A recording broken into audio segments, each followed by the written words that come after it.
अवधूत चिंतन श्री गुरुदेव दत्त.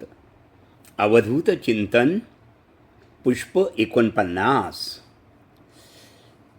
काषाय वस्त्रं करदंड्यधारिणं कमंडलुं पद्मकरेण शंखं चक्रं गदाभूषितभूषणाढ्यं श्रीपादराजं शरणं प्रपद्ये. आणि आनंदी आणि समतोल आयुष्य. राग आणि मत्सर, लोभ व लोभ हे क्षणिक समाधान देतात, पण दीर्घकाळासाठी मनःशांती हिरावून घेतात. त्याऐवजी प्रेम, सन्मान, आपलेपणा साठवला तर मन समृद्ध होतं. सकारात्मक विचारांची गुंतवणूक केल्यावर नातीही अधिक घट्ट होतात.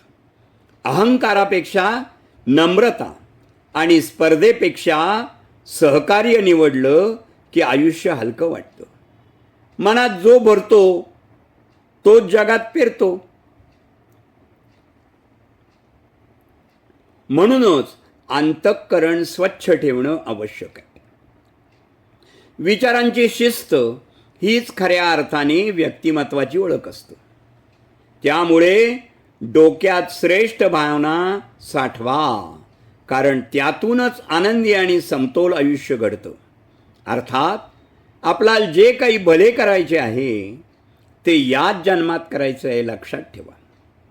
कारण पुढला जन्म कुठला असेल आपणास माहिती नाही, आणि मनुष्य जन्मातच ऋण फेडता येतो. एक महत्त्वाची गोष्ट सांगतो. साईबाबा नेहमी म्हणत असत, पूर्वीच्या ऋणानुबंध असल्याशिवाय माशीसुद्धा तुमच्या अंगावर बसत नाही. त्यामुळे मागच्या जन्मातील देणेकरी, वैरी ज्यांना आपण त्रास दिला गेला ते आपल्या या जन्मी भाऊ, बहीण, नातेवाईक, शेजारी या रूपात आपापले ऋण वसूल करत असतात. ज्यांना आपण मदत केली तेही या जन्मी कोणत्या ना कोणत्या रूपात येऊन परतफेडही करतात. हा कर्मसिद्धांत आहे. म्हणून कायम सत्कर्म करा.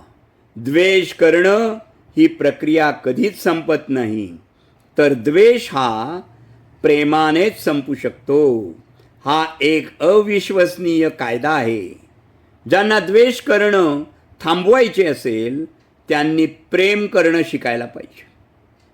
जगात इतर कोणावरही अधिक प्रेम करण्यापेक्षा तुम्ही स्वतःवर प्रेम करायला शिका.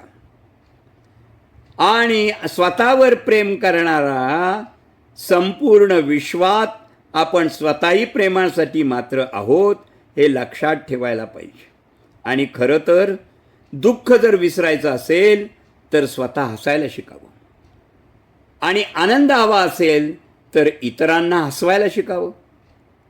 कोणाच्या तरी अश्रूंचं निमित्त बनण्यापेक्षा कोणाच्या तरी हसूचं कारणच बनावं. कारण मौनात दडलेला अर्थ आणि शांततेत लपलेला आवाज सगळ्यांनाच समजत नाही. जमीन चांगली आहे, खत चांगलं आहे, पण पाणी खारट असेल तर पीक उगवत नाही. तसेच जर स्वभाव चांगला आहे, कर्म चांगले आहे, पण वाणी खराब असेल तर नाती टिकत नाहीत. म्हणून आनंदी व समतोल आयुष्य जगायचे असेल तर चांगले विचार ठेवा, चांगले आचरण ठेवा, सातत्याने भगवंताचं अनुसंधान ठेवा आणि सतत दत्तनामात रहा. शुभं भवतु, शुभं भवतु, शुभं भवतु.